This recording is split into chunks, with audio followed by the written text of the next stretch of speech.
আসসালামু আলাইকুম ভাই বোনেরা।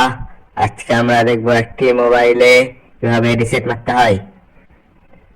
যারা আমার ইউটিউব চ্যানেলে নতুন, প্লিজ ইউটিউব চ্যানেলটি অবশ্যই সাবস্ক্রাইব করে দেন। চলুন আমরা বেশি দেরি করব না, আমরা দেখে আসি কিভাবে একটি মোবাইলে রিসেট মারতে হয়। প্রথমে আমরা সেটিং এ যাব, সেটিং এ ক্লিক করব।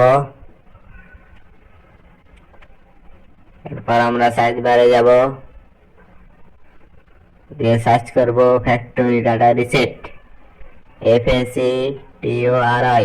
ফ্যাক্টরি লিখলে ফ্যাক্টরি ডাটা রিসেট চলে আসবে। যাদের না আসবে তারা পুরোটাই লিখবেন। তারপরে ফ্যাক্টরি ডাটা রিসেটে ক্লিক করবেন।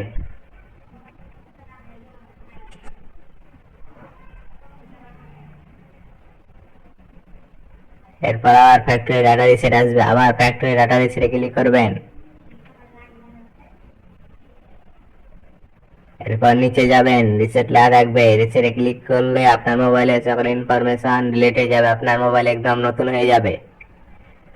তাই আগে ইনফরমেশন গুলো এক জায়গায় কপি করে রেখে দেবেন, নাহলে পরবর্তীতে আর পাবেন না। ভিডিওটি দেখার জন্য অনেক অনেক ধন্যবাদ। ভালো লাগলে একটি লাইক ও একটি কমেন্ট অবশ্যই করবেন।